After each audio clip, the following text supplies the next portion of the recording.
In this section, we'll look at the end of the war in 1918. By early 1918, with the AEF now in Europe in tremendous numbers, Wilson went before Congress and outlined the specifics of his Peace Without Victory plan, which he'd called for exactly 1 year before. Wilson described 14 specific points that he said should guide the post-war peace and would together make his famous, quote, world safe for democracy possible. The famous 14 points included free trade and freedom of the seas, self-determination of all peoples, and thus the breakup of all colonies and empires, mutual, not unilateral disarmament, and lastly, some international body where countries could discuss their differences face to face and hopefully avoid war. With the reaction to the 14 points muted in Europe, Germany began its final assault on the Allied line in France. One final push to gain Paris.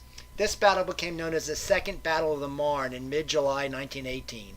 Over 85,000 U.S. troops helped successfully blunt this last-ditch German offensive. By the fall of 1918, Pershing's AEF had 1.2 million men, 2,400 guns, and 320 tanks. When the Allies began their own counteroffensive in September 1918, the AEF played a huge role.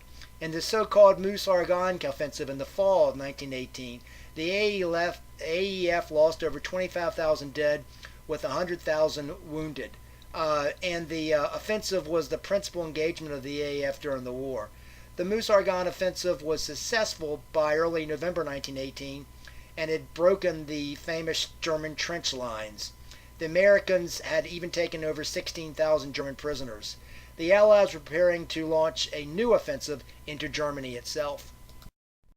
It should be noted that America developed its own heroes, including the fighter pilot Eddie Rickenbacker from Ohio.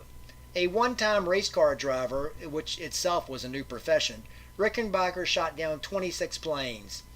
He even survived the war and actually later led Eastern Airlines. Another hero was Sergeant Alvin York in the Meuse-Argonne offensive. Cornered, York single-handedly killed 20 German soldiers, turning the tide of a German assault, and he ended up taking 132 prisoners. He was given the Medal of Honor and had movies made about him.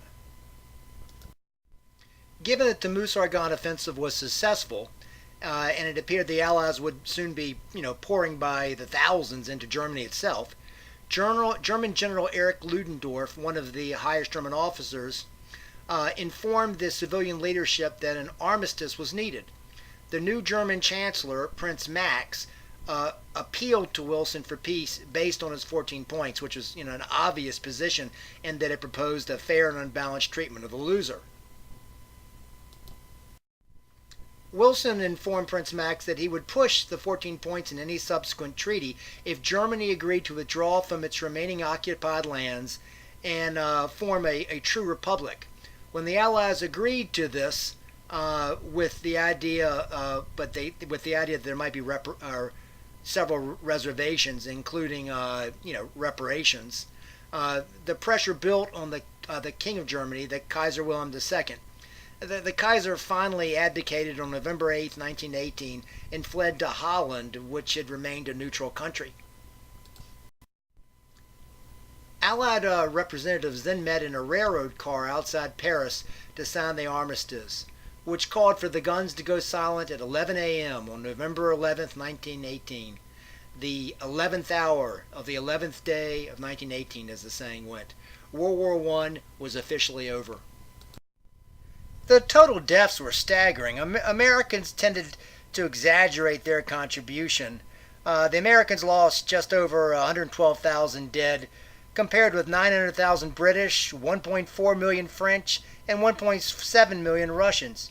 Still, to be fair, it was the final appearance of the AEF that helped blunt the final German assault in the Second Battle of the Marne and made the final 1918 Allied offensive in the Meuse-Argonne successful.